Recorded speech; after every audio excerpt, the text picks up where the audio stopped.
Welcome to the Learning Pines YouTube. We hope this video helps.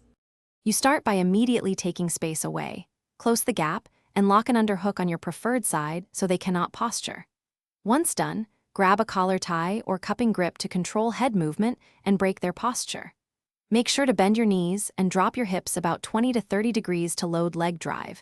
This creates the forward pressure needed for a clinch takedown. Move your lead foot inside their stance to prepare the next explosive entry and deny base.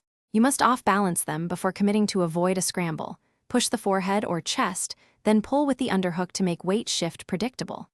Next, rotate your hips about 45 degrees and step low with your trail leg, angling to their rear foot. This sets up a hip trip or inside reap. Make sure to threaten a knee strike or frame briefly to make them post weight onto the targeted leg. Once they commit, you have the line to finish the takedown. You finish by driving with your legs while lifting through the underhook, stepping your lead foot through and rotating your torso to take their hips. Drop them down while maintaining chest-to-chest contact to land in a dominant top position. Once on top, immediately secure control by pinning the far wrist and trapping the near thigh to limit escapes.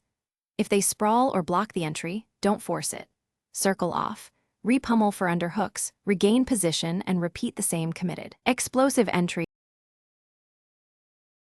Thanks for watching. Consider subscribing if we helped you.